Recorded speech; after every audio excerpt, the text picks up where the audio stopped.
one of those is VG.Flash Gaming, who are in action next up against Ninjas in Pyjamas. That's our next series. We'll look ahead of it with our two men on the panel. We've got Natu and Thorin alongside. Gents, good opening match for both these teams in many ways. Nip, because obviously brand new player in the team. Don't know how that's going to react. We've already seen Envy. The way they played could be okay, might not work out. Likewise, good for VG to get a team like that, perhaps, rather than a Na'Vi or whatever, where they can maybe eke out a result here.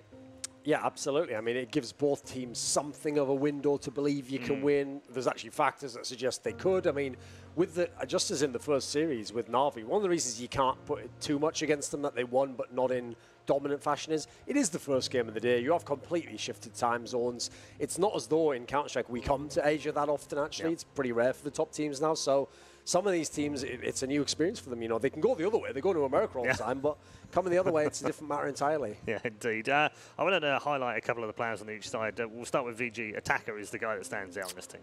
Yeah, no, definitely. I mean, he and Fancy Summer, what's his nickname now? Summer, yeah. Summer, I think Summer now. Those two. I mean, definitely when we were playing Tyloo, we were making a number of themselves, and they're players that were really, really pivotal for the kind of little bit of a wave that they had a couple of years back. And now, obviously, coming in with VG, this is a team I feel like that with a bit of gimmicky plays here and there can definitely be a dangerous combination. Now that they're playing against a team especially, I feel like this matchup is great for VG actually, just because of the situation NIP is in right now. Not only have they changed the player, but they will have to change the roles within the team. And that's always a big question when you're dropping down an AWP player and you're picking up another player that is not, you know, one-for-one trade in terms of how they're going to be able to play now going forward. Okay, we'll take a look at the map veto in just a second. But on the other side, we've got to this NIP, obviously, Lecro now coming into the team only like a week ago. They've had no chance to play anything or practice anything. Thoughts on that? Understandable pickup, I think. Like, I think Draken is a good player, but the problem is he looked like he didn't fit in that team. Like, he was the clear member of the squad that didn't really have like a defined role that fit with the style of the team. Obviously, in a new in-game leader in Dennis, who actually didn't want to be an in-game leader, funnily enough, before he joined NIP.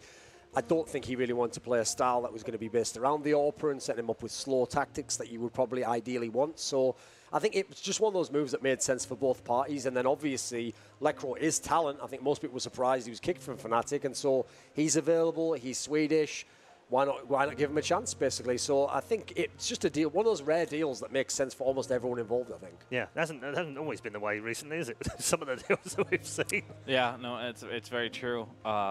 Sometimes it doesn't make sense, but this time around, I mean, obviously, I mean, Lecro has been a player that's been playing better and better all the time. I mean, something you have to highlight is his pistol play.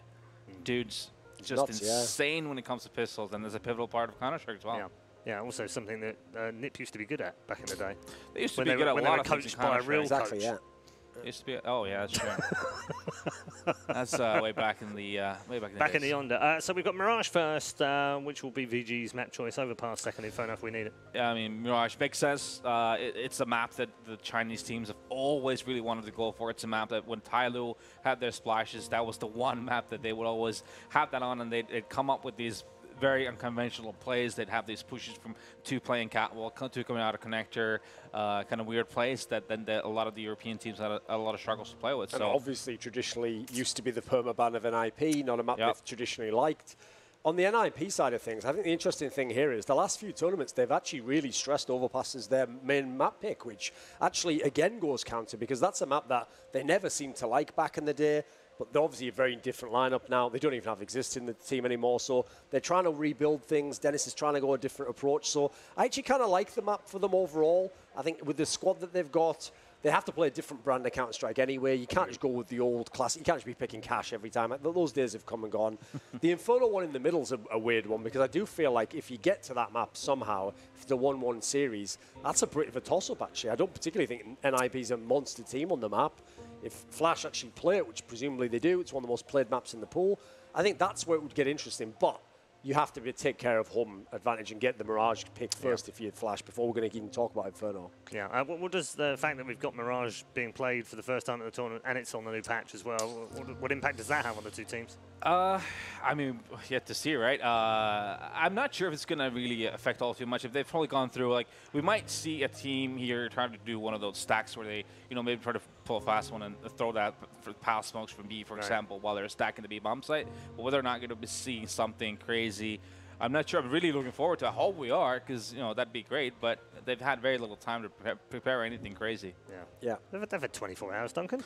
They have. But They have to sleep sometimes, mate. Here's the thing people won't realize, though, is like one of the main storylines when Ty Lue became really good was they actually had like a coach who was putting in mad hours. Like he was watching every demo before the matches. I'm not actually sure what the coaching situation is in Flash gaming, and obviously we don't know. Do they even read the English Reddit, for example? Like that's where you would go and find a lot of the smokes that the community's found, etc. CSGO, not the massivest game in China. I mean, I realize they are putting up the money to get me here. But anyway, aside from that, maybe that's where they spent all the money. So I don't know if they have a Reddit. I don't know if that's behind whatever might be stopping people finding Reddit. Listen, they do have a coach called Z8Z, and I don't know anything about him. I believe that was a computer in the 1980s, actually. That was a ZX81, right, okay, yes, but close. I like it, yeah. That's about as much as I know about it. That's it. Had very cushiony buttons. It was nice to touch. Rubber buttons. Yeah. Exactly. The ZX80. No, that was the ZX8. That was the ZX Spectrum. Yeah. The ZX81 had touch sensitive in 1981. Not bad. You believe that? I was 10 years old. And with that, let's dip into the community questions that you guys have been kindly sending us as we wait for these two teams to get ready. They've got a couple of minutes before they're ready, so we'll dip into the questions. The first one, should CS have a pro circuit like Dota has? Good question. Why not? Could CS benefit from it? Duncan.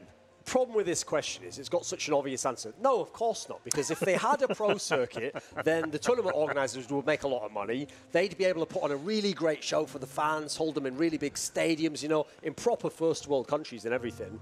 And then when they would do these events, they would also be able to improve the game, teams could make more money. The whole spectacle would get so big that CS would almost get as big as Fortnite. And so actually, I don't want that. I want CS to remain sort of a hobby cottage industry and all the budget again to be spent on me. So I say no. Actually, boo to fun and no. Okay. My sarcasm, my yeah, sarcasm meter just exploded. It's Yeah. just gone off the chart. Natu, would you like what a would you pro say? circuit for CS? What he said. Exactly, yeah. We're going a different way on this one, Paul. All right. Yeah. I feel like there's some anti-hero stuff going on right This now. is like the Last Jedi of analyst panels. It's not going to go the way you thought it was. No, we're going to ruin the whole thing. Episode 9 is completely on this panel right now. I mean, Dota has an interesting panel. We've obviously just come off the back of a 22 tournament season, 9 majors, 13 minors, $14 million in prize money given away, and that's before the international that comes up in August. So could, in theory, be about a $40 million circuit. I mean, to give a serious answer, obviously, the good thing about the circuit that they have in Dota is it basically addresses most of the problems people have with the majors. So, for example, you have majors, but there's only 2 per year. They're $1 million each. Well, there's literally over 7 or 8 times that in Dota, so we could take care of the players that way. One of the big things people complain about the majors currently is we don't use seeding. We just use where you finished in the last major.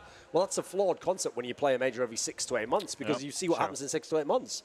Teams like Virtus Pro can just disappear completely. Teams can come up from nowhere, like the Team Liquid squad, Fnatic. So it's a bad system, whereas if you have a circuit point system, that's why you're basically doing what I would say anyway, which is take results in the circuit as we have it and use that to determine who gets invited to the major, who gets the top seeding, because you're using other tournament results to determine that. So it would take care of a lot of the problems that at the moment are problems, but the solutions aren't really looked at, unfortunately, in CSGO. All right, devil's advocate time. Okay, we have a circuit. It's got 22 tournaments on it. There's $14 million. Everyone's happy. What happens to ESL Pro League? What happens to ECS? What happens to events like CAC? What happens to all the other leagues? You can't possibly play them all, can we? Yeah, I mean, they would all kind of somehow have to be under the same umbrella, be around the same system, right? Because right now, if you look at how the circuit is from a player's perspective, it's a bit of a chaos. There's so many tournaments going on. The teams really need to consider and think about what they're playing in so that they don't overexhaust themselves and put themselves in a situation where you know, they're just not going to be able to perform anymore effectively, because they're obviously a lot of these different tournaments and leagues are competing against one another. So, okay, you're an F1 fan. Yeah. Would you prefer to see an F1 style yeah, circuit? I mean that would be great, right? I mean, it makes sense in Yeah, some it ways, does. but it also narrows things. And I guess one of the things that might fall out the way, and Duncan and I have spoken this off air, is that you don't necessarily get those fun formats or different formats that you enjoy from tournament to tournament that different tournament organisers like to run. Instead, you'll end up with a homologated kind of rule set, won't you, that will be very rigid. That is the one downside. Like, you will obviously not be able to do the one-off events or the weird events, or, for example, an event where you just invite a bunch of fun teams and you do some crazy format like you see with the Summit events, or in the old days it was the Issa Predator Masters, so you won't get those events.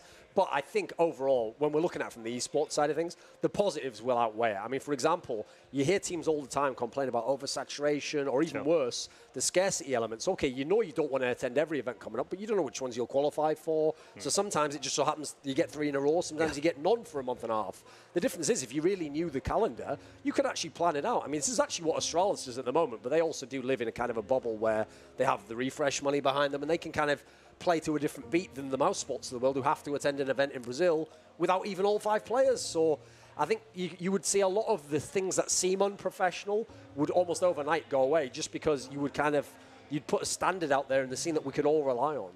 Yeah, I was going to bring up the standing issue as well now too, because it seems like in the last 6 months we've seen a lot of that, especially in the last 6 months, but also in the last 12 months there's been a lot of stand-ins for different. We never saw that before. No. Like 18 months ago, if you go back 18 months ago, it was very rare. In fact, it made the front page of HLTV. You would see, like, you know, NIP have got to make a stand-in for a major. That would be like, oh my God, that's somebody. Now it seems kind of like, well, it's pretty regular. Pretty much every event, someone's standing in for someone.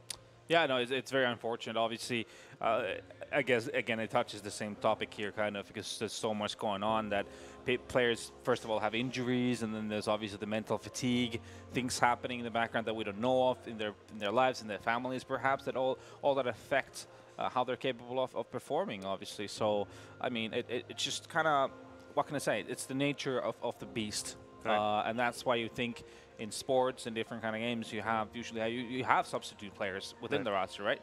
But a team of Counter-Strike, usually it's such a knit together 5 that it doesn't really usually work that way. Are those days numbered, Duncan? Are we expecting in the future to go to 6, 7, maybe even 8? This is also where I think if you had like the circuit and a team knew, right, well, first of all, we're going to attend 10 tournaments, and you know what, there's this much money to be won, and I can get more sponsors in through that, then you can also afford to do that. Because obviously in most teams, you hear about some of the crazy salaries some of the top teams have. I don't know that you could afford a 6th player in that scenario. I mean, obviously, if you're Space Soldiers, you could afford about 50 players, but then again, they've got their own problems over there. So, yeah, this is part of the issue. You know, at the moment, it actually financially doesn't make sense for some of the teams. They're already stretched pretty thin. So I kind of feel for everyone in this scenario. That's why, in a mad way, I mean, it's not really a natural solution, but Valve putting in money top down will automatically just make, you know, everyone rise with the tide, as it were. All right, I'd love to carry on and talk, but the game is ready, we're hearing, so we're going to head to our commentators. Do keep the questions coming, though. Add them to the thread on Reddit, and hopefully we'll get through some more a little bit later on. For us, though, we'll be back at the end of this series. Do enjoy. Series number 2 is NIP versus VG.Flash Gaming. Thank you so much, Paul. Kind of disappointed that there weren't more sort of meme questions. They were very serious questions, but yeah, just straight to the point. I would have loved to have known what The Last Jedi would have been like if Duncan had been the director. That would have been bestseller, 100%. Super that's interesting, for sure. wouldn't it? Would have been a blockbuster. I haven't actually seen it myself, but then again, I've avoided it as well. Yeah, I think I've given up on. It's become evident if anyone wasn't clear on it already that Star Trek is obviously better than Star Wars. So you gotta make sure about that. I haven't seen the movie, but I know how to do the sign. You know how to do the sign. Yeah, I can do it with both hands. I actually recently started watching like the old, like sort of like the super old school stuff, like old school Star Trek, or like Battlestar Galactica as well. No, I can't rewatch Battlestar Galactica because I know it won't be as good as it was the first time. So. The problem for me is like whenever I watch really old sci-fi is the fact that let's just say that the graphics aren't quite there. That should be the thing that would ruin Star Trek, but it doesn't because the story is still like it's much of it just individual stories, but like it's actually still kind of works. I don't even know how. Listen, we're gonna head into the game now, and now that we've offended like a bunch of people, it's gonna be great. NIP versus VG.Flash, and I don't know. I understand the criticism or like the concern that, you know, making a play change right before a tournament can be rough. Yep. I think NiP are going to be great. I think they're going to be really good. I think they're going to be better off as well. Obviously, to me, the biggest question is whether or not Lekr is going to be able to do well. I think that's almost a given. He's going to do well for himself. I think the bigger question mark is whether or not Dennis is going to be proficient with the op. We haven't really seen him op a whole lot since, you know, you want to go back to like LGB days almost. Yeah, but he was great. Yeah, no, that's the thing. Like that double op setup with Olaf and Dennis was just something to fear, right? But again, he hasn't necessarily he hasn't leaned towards that direction at any point by himself. It seems like he kind of just got turned off to the off. Oh, he definitely can. He's a supremely skilled player. It's also just I'm not sure Dennis takes life seriously in any way at all. He just seems like a funny guy, you know. Just I mean, he's really good with a hunting rifle. So what's to stop him from being really good with an that's an excellent point. I love it. Well, we're gonna find out. It's NiP versus VG.Flash here, best of 3, second game of the day, and that's a big way to get started. Dennis with the pistol in the middle, 2 big kills before Freeman takes him down, which is a player we want to mention, Freeman, on that VG.Flash side. Obviously, maybe the star player. Yeah, no, a lot of focus obviously goes to people like Summer, etc. People are more familiar with him, obviously, because he's been on the team for longer. But Freeman's been kind of going the same path as Summer did when he was playing with Tyloo, just dominating domestic competition, just playing extremely well for himself. And I think he also had a really, really good showing at Starladder. Even though Wichi ended up going out early on in the tournament, he did really well for himself. First international tournament too, so I think this is he's gonna have the opportunity to shake some heads. Takes away the head of Rez at least, looking for more, but it's just not possible. Too much had already been lost early in the round, and then NiP are gonna win that one. Obviously, we neglected to mention, but Dennis is I mean, one of the big forces of him is just his ability with the pistols. And it's so ridiculous. When you add Lekr into that as well, all of a sudden you have a pretty lead. And you have Forrest there from the get-go as well. Yeah. So you're starting to think like NiP should have an extremely good pistol team. When you put this down on paper, you would be saying NiP should just win all the pistol rounds. Yeah, they should never lose a pistol round ever again. I mean, if you could build a team like that, then, you know, then you are actually doing a great job. So something's working. Making sure you get off to a good start. And I think we also have to mention, as the ecos are coming out, nice shot from Summer there. Oh, actually, decent trades here from VG. Actually getting the better of it. They've got a 2-minute advantage here. Lekr always lonesome. Great kickoff, and that's almost going to work out, but he's exposed from 3 different angles. He took care of 2. Third one was a little bit too much, and they're going to lose the round. So that's the downside to you know, even with the pistol. You gotta follow through, and they couldn't. And this was shocking because, okay, great 3-man push to top mid for the T side, but they had 2 in window, 1 on the ramp.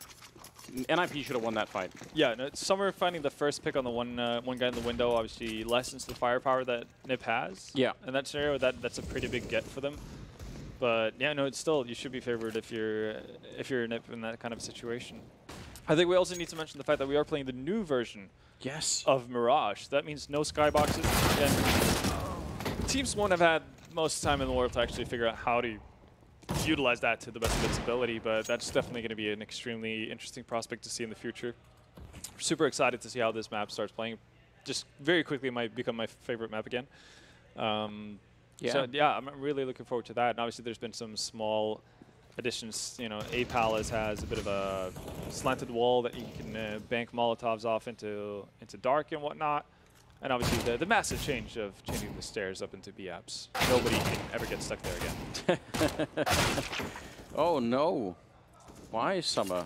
There's not much to gain, but a lot to lose. Forrest and Dennis, and oh my god, it's just like that. NiP winning every single engagement with the pistols. The bomb is miles away from where Freeman is currently holding, and if NiP just don't overextend and just wait for it here, he's never going to be able to traverse the map at this range, and he's going to be able to get down, take the kill on Get Right. But again, Dennis holding close. They've swapped out for an AK-47 and a Galil, and Freeman just has to book it. He knows that he's going to have to spend a bit of time even finding the players here.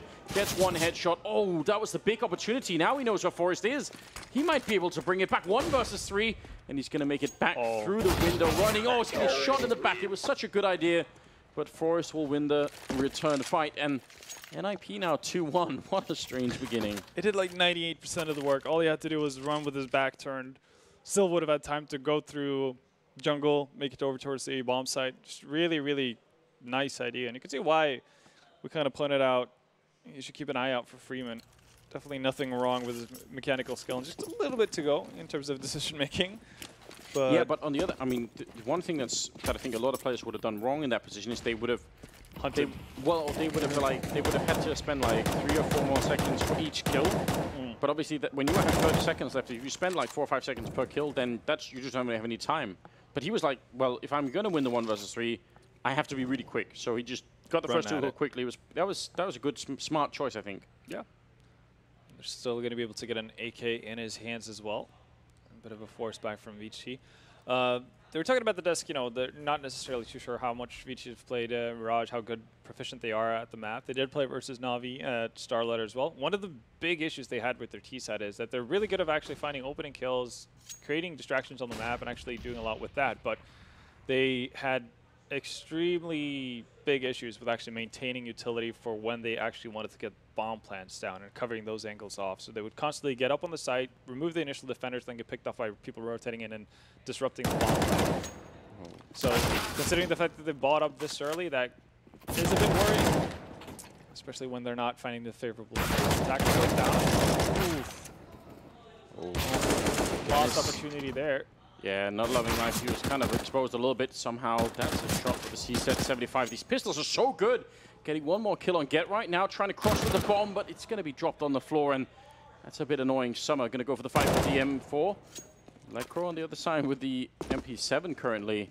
There's going to be a bomb plant here. Summer able to put it down, and he's got a very good shot at doing this. Molotov going to force him a little bit back, but not all that much, and he actually has a grenade on his own. He's still going to get tagged early on, and somehow the MP7 almost flawlessly win that fight. So these rounds are, they're a little bit uncomfortable for both teams, I feel like. Yeah, but long term, that's beneficial for VG. Obviously, cheaper for them to buy up. They get a bomb plant down.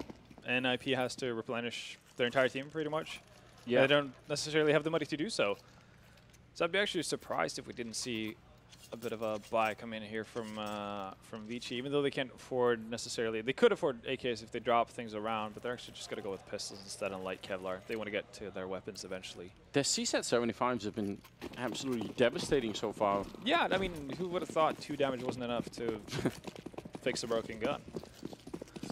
Sense a slight bit of sarcasm here. Summer with the deal again. Taking down Dennis. Yeah, he's on point with that pistol at the moment. Forrest is leading up a very important kill there on Freeman, but Get right challenging in the middle and unable to find the kill, sort of stumbling down the stairs a bit. Jump just to spot if anyone is there. Grenade follow-up, not going to do all that much, and Lecro has to stay alive really on this side. Just leave the other two to fight on this side of the map. And nice engagement from Forrest. Lecro finding one on Lovey, and Summer's going to be going down. Great double kill for Lecro. And just like that, NIP stabilized. And this time surviving 3 members. There is definitely progress. Much better. Look, quite a bit more shaky though to start things off, has to be said. But yeah, finally we're going to see VG with the weapons though. And I'm really hoping they do have a ton of utility to play with here. I'm just really hoping that they've learned from their mistakes, because they were pretty evident at Star Ladder. So it's stuff that you can easily identify and work towards. Yeah. So let's see how level they can keep themselves as they move forward. It's obviously too soon to expect for anyone to have come up with really great sort of grenade usage due to the lack of skybox. I think that's something that comes a little bit further on. I noticed some people had found some stuff on Reddit, which is good job, guys. But from a professional point of view, you kind of it does take a little bit while. You have to incorporate it into an actual strategy. So yeah, Freeman goes down though. That's a big kill for Rez. So it's going to be returned almost immediately. Zoking has a lot of success coming through Underpass here. I think he's found a frag pretty much every single round. He's gotten up there twice in window and then once on to get right in connector. Just getting stuff done. Molotoving out ladder room, so that means they can hang around there. But on the corner of short, that's where Forrest is going to be, and he's actually the one donning the op right now.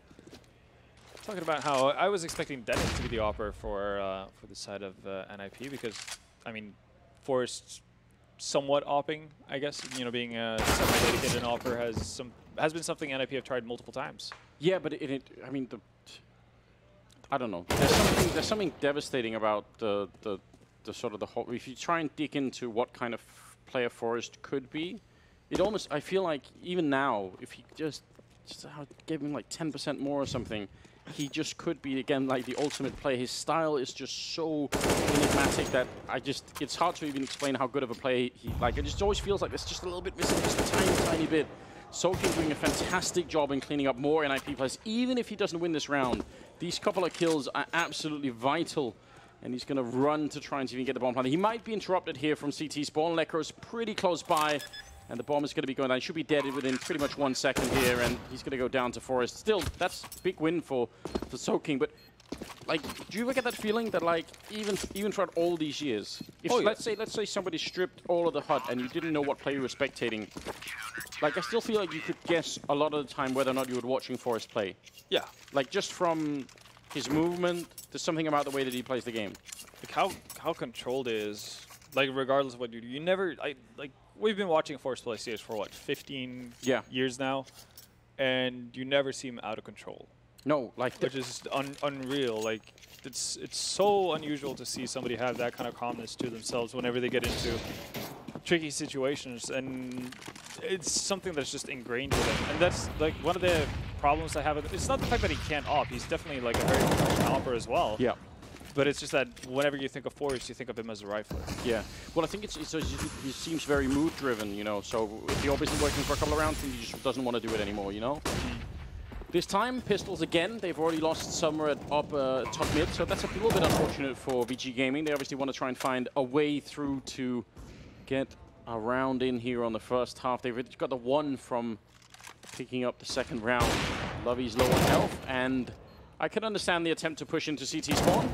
But Freeman is going to lose his life to that adventure, and now they're just isolating all these corners, and NIP should be able to pick up the remaining couple of players, even just using grenades. That will be the round favoring NIP 6-1. Yeah, nice retake from the Ninjas. Obviously, not the hardest task going up against only Pistols, but still using their utility. Well, we said that, but every other time they've done it, they've lost almost everyone. So yeah, they're getting better at it. That's for sure. Is that Dennis now with the opens? Now it's Dennis opping. Okay, so maybe it was like spawn based for Forest last time around. Could be. Something to that effect, or maybe Dennis just had a really bad spawn for mid. That could also be. Yeah. But this is more to what I expected, because they've already tried Force as a main opper. Not that necessarily that led to terrible results by any means, but I feel you could get more out of him on a rifle. And Dennis has showcased, you know, even though you have to go a couple of years back, to being a very, very good opper as well. Rez taking one. The flashbang helps him out so much. If the team player on the other side there wasn't flashed, then I think Rez would have been dead almost immediately. So good timing. Get right, going to pick up Attacker, and now they can pretty much just relax here, NIP, and they will. Easy pickings. Lovey is going to be the last man alive. And he's trapped in between 4 NIP players, and that's not going to work out very long. Lekker will pick up the kill, 7-1. What a great debut here for NIP. I mean, and they're playing VG.Flash, but I think anytime you bring in a new player to a team and you go to a tournament, just to have a good start is just going to make everyone feel so much more confident. And again, these augmented reality graphics from PGL, it's great, isn't it? I love everything about this. I love the like cool little info bits they have. Yeah, with the players as well. Just a little bit of insight to who's behind the nickname. You absolutely appreciate it. So yeah, I guess we'll see. What's the because you said it, they've had some success in Underpass. Soaking has been coming out of there. They've been able to take fights from top in towards window. They've got some of the building blocks here that can work. The biggest, or where it all starts falling apart, is towards connector, right? That's where they've been stopped in their progress. I'm actually surprised that we haven't seen like just more of a straight up execute towards A with weaponaries. Actually, that's something that they did quite a bit versus Na'Vi. And again, if they could just manage their utility well enough to the point where they have something to fight with towards the later stages of a round, even if it's towards the end of an execute or whatnot, then that could go a long way for them, because that's oftentimes what bit them in the end in the past. And now we're going to see more of a brazen push, no real execute, just going on contact off that flash. Gives them a position to fight to get right, so that's pretty good news. Rez will take another one in return, though. And that fight in the middle for Summer is big. Forest goes down, and now we can try and see if he can make his way in. Although Dennis is going to show up just in time to get the kill. See if NIP could win this one 2 versus 3, though. They're going to need to get some really good kills in. And Rez, who has consistently been playing very well on this team, is going to get 1 kill on Lovey in the middle, so the rest might have to be up to Lekro. If he could find a kill early, maybe they can combine it. Wow, Attacker just not even going to allow it. He was so ready for that angle. That's a really cool thing about a lot of these Chinese teams. It's never been about their individual skill. It's always been down to their tactical decision-making and tactical prowess. Just that keeps them pretty far away from a lot of the top-tier teams a lot of the time. But they've gradually gotten better and better at it. Maybe it's because it's a different game, but obviously part of me does kind of miss the Chinese 1.6 style, which admittedly, even though the aiming was all good and stuff, but they had some of those flash strategies where they would just sort of run in for flashbangs endlessly and were very hard to stop. I guess like that hasn't been adopted in Go in the same way.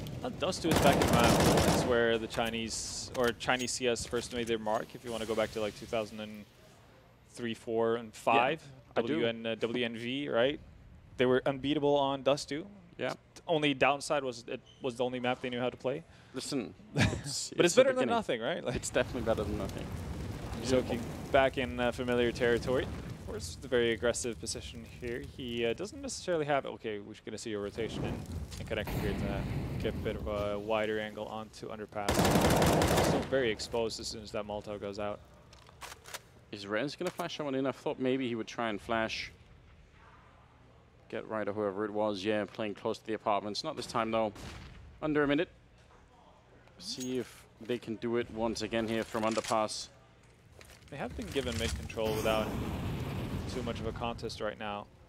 This could be what they need. Again, though, they are running low on utility. They need to use that fairly well. They only have one smoke. And this is, again, this is one of the issues we saw constantly. They're going to be able to smoke off either jungle, connector, or spawn.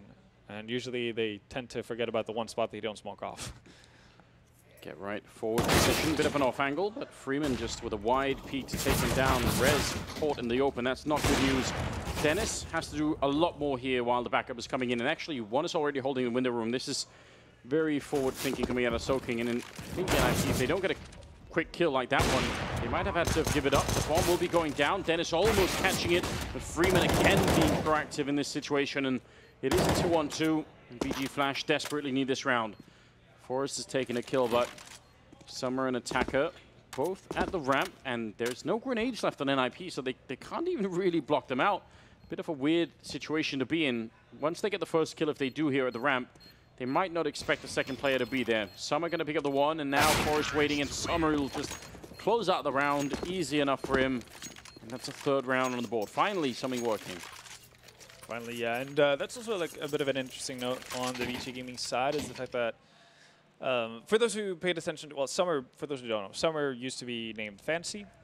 Fancy used to play for Tai Lu in the earlier days of CSGO, and he was the secondary operator behind Mo on that team. And again, in a team not with Mo, you would expect him to be the primary operator, and I guess a lot of the time he is, but it seems like everyone on VG kind of has the green light to pick up that op. Yeah. In most scenarios, even Attackers has been picking it up quite a bit, especially on the CT side of Mirage as well. So definitely look for that. Lekra with a nice shot onto Lovey. And Forrest got one kill earlier and actually retrieved the AK-47. This is making me very uncomfortable.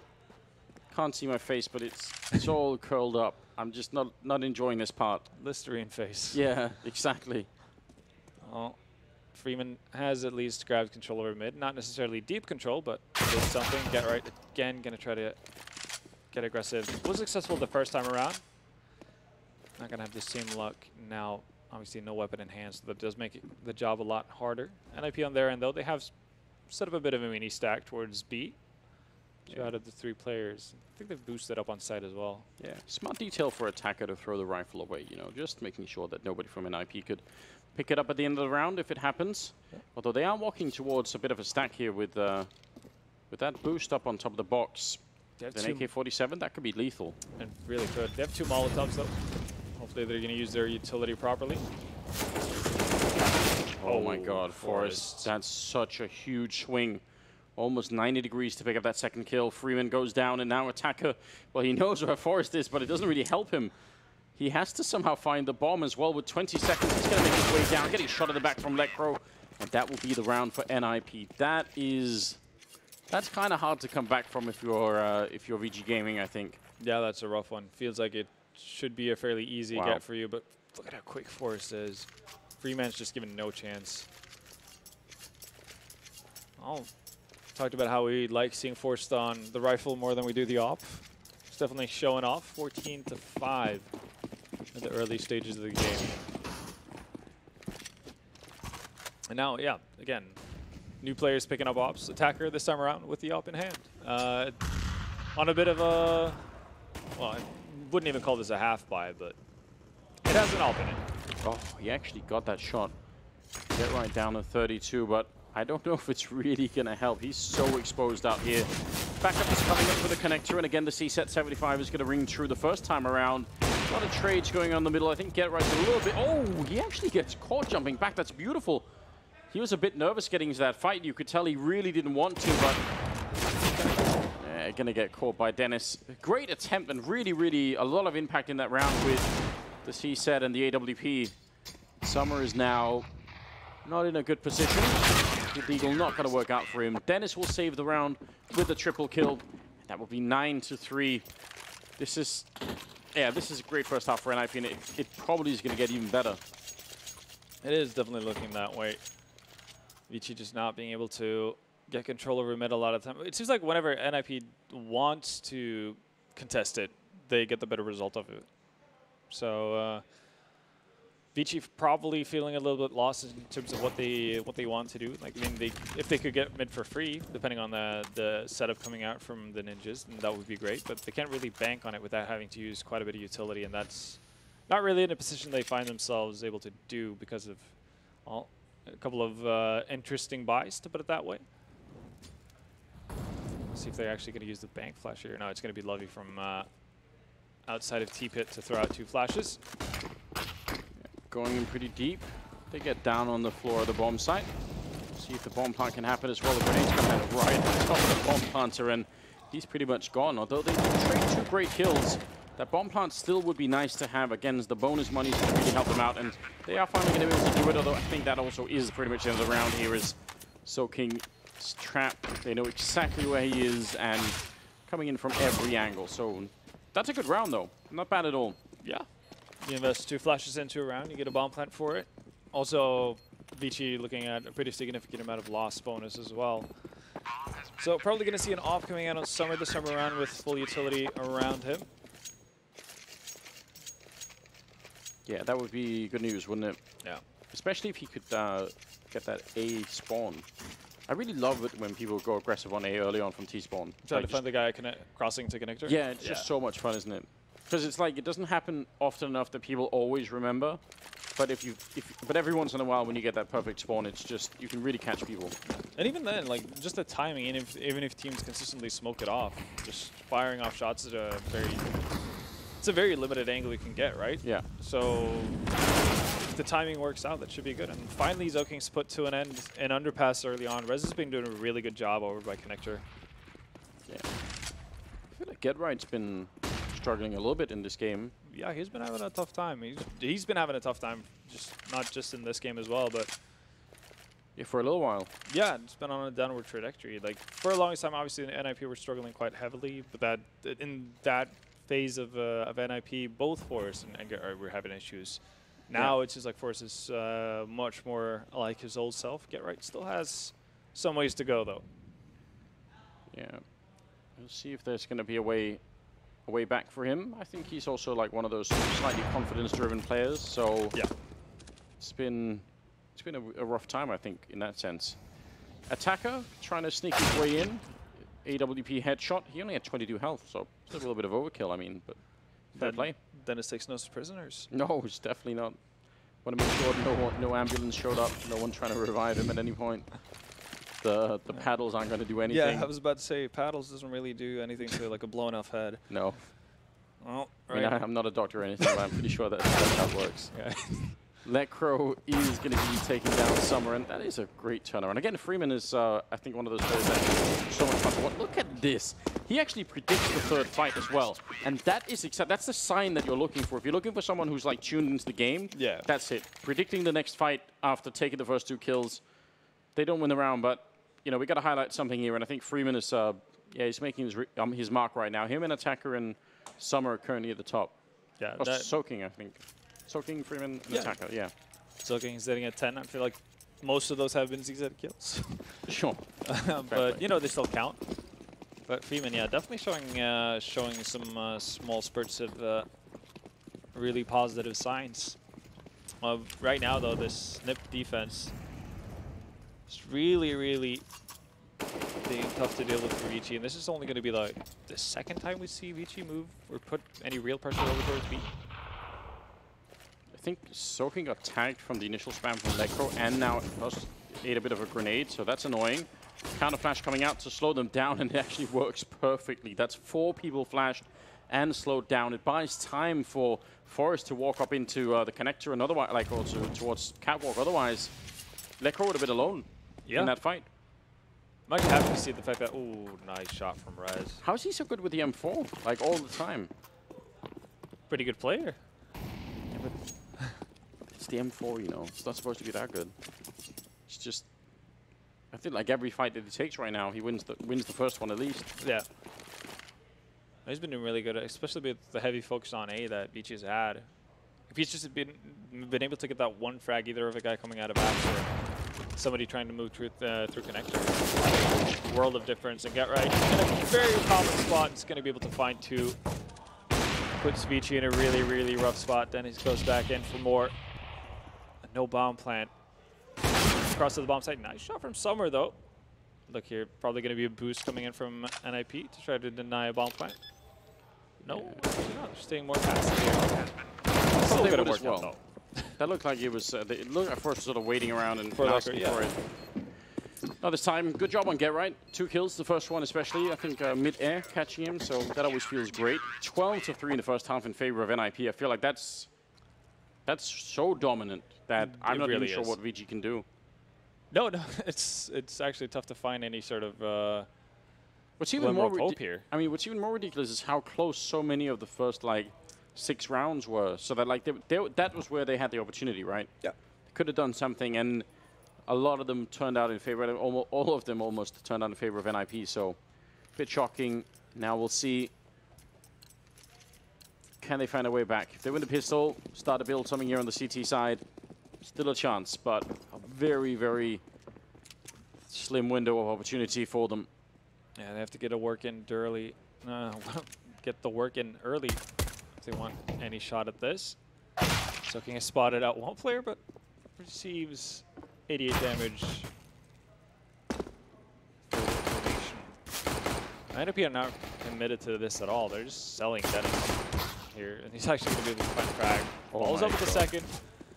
And well, if you ever want to sell a fake, this is how you do it. Just have one person actually beating the whole defense. Rez is taking over the B-bomb side in the meantime, and Lecros are going to win that fight. So yeah, this is a devastating punch. That I actually want us to keep track of this, by the way. Like how many pistol rounds that NIP are going to win this event? Yeah, let's do that. I mean, so far they're on 100%. track. Yeah, they're doing a good job. Summer and Freeman. I love the fact that they're fighting over on the A bomb side. The bomb's still planted at B. Yeah, they just have no idea. And as they rotate in, like, how could they possibly guess that Rez is going to be here? He's going to get the 1 kill, even stealing the USP, and yeah, smartly played by Rez. We haven't seen a lot of multi-kills from him. That's, as you mentioned, he's been doing so well at winning his first duel, but he just wins his first duel and then bails the hell out. Even catching Freeman midair. But yeah, you're right. I mean, but this is smart. This is so smart, yeah. And I think that's one of the cool things. Like, obviously, Rez had a great IEM Oakland for NIP, but even before that, people were, I guess, naturally skeptic of how 2 youngsters would do in this NIP lineup. But one of the things you can tell by players, the same story kind of goes for ROPS as well in mouse sports, how these new players deal with funky or uneasy situations. Like what kind of decision-making they make. Even if they don't get kills out of it, even if the bomb site gets lost and they lose a round, you can still make every sort of right repositioning move and like throw the right nades at the right time, buy time in the right manner and whatnot. And that's like a massive tell whether or not somebody's going to be a really good pro player. Yeah, there's so much that's sort of, you know, you have to sort of read between the lines a little bit when you're watching someone play, and Rez is just showing all of the signs right now. 13-3. They obviously had to force up here on the CT side. What else can they do? Looking for that long-range deagle. Freeman, getting a couple of good kills in before Dennis takes him out. I think somebody's not solid. Oh my god! Get Right was all the time seconds away with the MP7 from taking him down, but somehow or other, he found the kill with a deal. Now it's a 2-on-2, and Soken has been already proven really proficient with the C-set 75, so let's see, it's not going to happen this time. Get Right and Forest, the iconic duo, able to close out the round. And Get Right starting to catch up a little bit, I feel like. You know, it's not the best start for him, but now he's up to 11 kills, which is pretty acceptable. Yeah, getting into the things. I mean, considering how well everybody else on the side of Nipper fragging as well, you know, it's going to be a limit to how much is left for him as well. Yeah, that's always true. 14-3, my god. This has turned out to be much more one-sided than I was expecting. Yeah, no, it definitely has been. VG just not getting into things, not being able to do anything on their T side really. NIP just playing that so well. With, you know, in addition, it's not like they're playing a static CT setup the entire half as well either. I mean, we saw whenever eventually when we saw some aggression over towards that B bomb side, Rez was quick to rotate up towards mid to get information. As soon as they have to fall back, finds an easy pick, falls back once again, and NIP just slowly choking out VG. Yeah. No, it's been a really, really good job. Dennis, he actually tried to spam through the floor there, but I think Soaking was on the ladder, so that he was sort of reared off angle. That's a good job. Now it's just Lovey left. No one from NIP has gone down, and it will be a 15th round here for the Swedish Ninjas, who honestly have come into this tournament looking pretty good. Oh, wow. That's something. Yeah. Rez saving his teammate. For a second, I thought Forrest on catwalk there was Rez. I was like, that's a quick turnaround. So fast.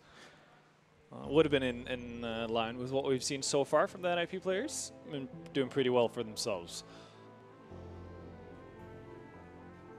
Yeah, there we go. A little bit of history. Forrest is getting up in the years, but it's so cool to see that it's still, like, he's gone through the dip, and even as he gets older, he gets back to being at an extremely high level. Yeah. I do love the fact whenever we see people kind of proving that age restriction wrong. Yeah. No, I mean, that's always been a discussion, but yeah, we have good evidence that it's definitely keep playing.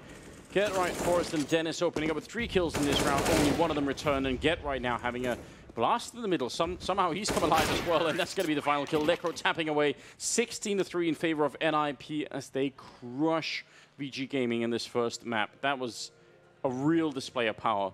That was dominant, for sure. And they seem pretty relaxed and happy about how things panned out.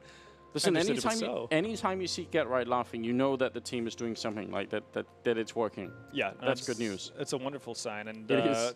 The worrying thing for Vici, I mean, they're going into Overpass. I think Sean tweeted out something about since DreamHack Marseille, NIP hasn't lost on Overpass. And they've gone up against FaZe, they've gone up against Astralis. So it's not like wishy-washy teams. It's legitimate giants on those maps. Yeah. So that's a bad sign for Vici potentially. Could very well be. We're going to go to a quick break. When we come back, it's going to be map number 2. Stay with us.